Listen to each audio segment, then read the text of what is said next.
زمانہ قدیم کی بات ہے کہ ہندوستان کے کسی گاؤں میں ایسے 6 لوگ رہتے تھے جو پیدائشی طور پر مکمل نابینا تھے۔ گاؤں کے دوسرے لوگ ان نابینا افراد سے محبت اور احترام سے پیش آتے تھے اور انہیں ہر قسم کے نقصان سے بچانے کی بھرپور کوشش کیا کرتے تھے۔ چونکہ نابینا افراد دنیا کو خود دیکھنے سے قاصر تھے، اس لیے وہ دنیا کے تمام عجائبات کے متعلق لوگوں کی باتیں سن کر تصور قائم کر لیتے تھے کہ فلاں چیز فلاں شکل کی ہوگی۔ گاؤں سے باہر کی دنیا کو جاننے کے لیے وہ قصہ خوانوں اور مسافروں کی محفلوں میں بیٹھتے، ان کی کہانیوں کو غور سے سنتے اور کسی چیز کا تصور اپنے ذہن میں واضح کرنے کے لیے سوالات بھی پوچھتے۔ اسی طرح انہوں نے ہر سنی سنائی بات کے متعلق ایک تصور بنا رکھا تھا اور وہ چیزوں کو انہی تصوراتی پیمانوں میں جانچتے رہتے تھے۔ یوں تو ان نابینا افراد کو کہانی کے ہر کردار کا اصل روپ سمجھنے میں تجسس تو رہتا ہی تھا، مگر گاؤں میں چھڑی ایک نئی بحث کے متعلق وہ تجسس کے ساتھ ساتھ نہایت فکر مند بھی تھے، کیونکہ ان کے ذہن میں لوگوں کی باتوں اور سمجھانے کے باوجود اس کہانی والے جانور کی شکل کا تصور واضح نہیں ہو پا رہا تھا۔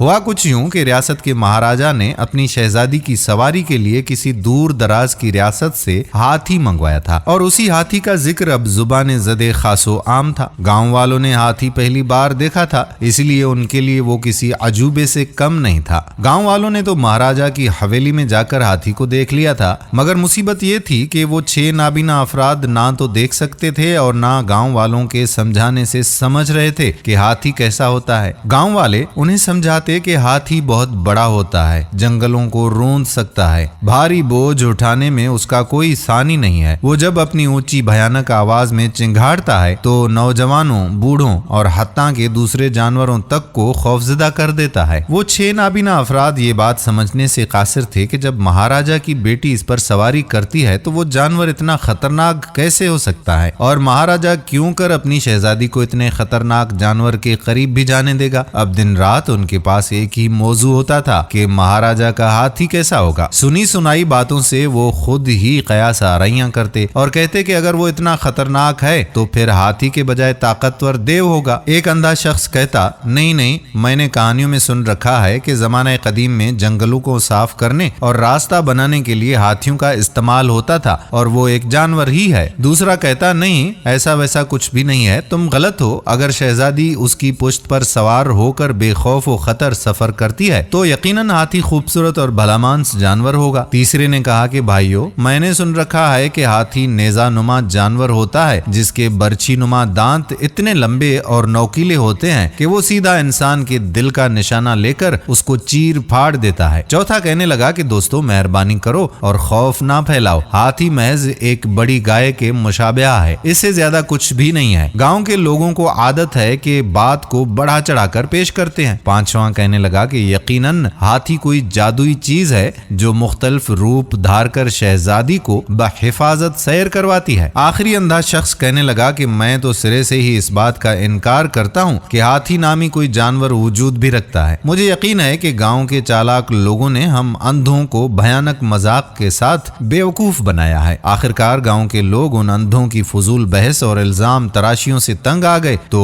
انہوں نے یہ فیصلہ کیا کہ ان اندھوں کو مہاراجا کے دربار میں لے جایا جائے اور وہاں انہیں کہا جائے کہ ہاتھی کو چھو کر دیکھ لو کہ ہاتھی کیسا ہوتا ہے۔ گاؤں والوں نے مہاراجا سے اجازت لی اور گاؤں کے ایک نوجوان شخص کی معیت میں ان 6 اندھوں کو مہاراجا کے دربار کی طرف روانہ کر دیا۔ ایک اندھے شخص نے اس رہنما نوجوان کے کندھے پر ہاتھ رکھا، پھر اسی طرح باقی اندھوں نے ایک دوسرے کے پیچھے کھڑے ہو کر اپنے سے اگلے اندھے کے کندھے پر ہاتھ رکھا اور اسی طرح اس نوجوان کی رہنمائی میں چلتے ہوئے مہاراجا کے محل تک پہنچ گئے۔ وہاں ان کا استقبال ان کے ہم عمر شخص اور گاؤں کے پرانے دوست نے کیا جو مہاراجا کے جانوروں کی دیکھ بھال کا کام کرتا تھا۔ ان کا دوست انہیں حویلی میں اس طرف لے گیا جہاں ہاتھی بندھا ہوا تھا۔ سارے نابینا افراد اس مخلوق کو چھونے کے بعد آگے بڑھے جو ان کی شب و روز بحث کا مرکز و موضوع تھی۔ پہلا نابینا شخص آگے بڑھا اور اس مخلوق کو چھوا، جہاں سے اس نے چھوا وہ ہاتھی کا پہلو تھا۔ اس نے فوراً بآواز بلند کہا کہ ہاتھی تو کسی دیوار کی طرح ٹھوس اور ہموار ہوتا ہے۔ دوسرے اندھے کا ہاتھ ہاتھی کی سونڈ پر پڑا اور وہ اسے جانچتے ہوئے کہنے لگا کہ ہاتھی تو ایک بڑے سانپ جیسا ہوتا ہے۔ تیسرے اندھے کے ہاتھ میں ہاتھی کا لمبا اور نوکیلا دانت آیا تو وہ کہنے لگا کہ میں پہلے دن سے ہی صحیح تھا، یہ مخلوق نیزے کی انی کی طرح تیز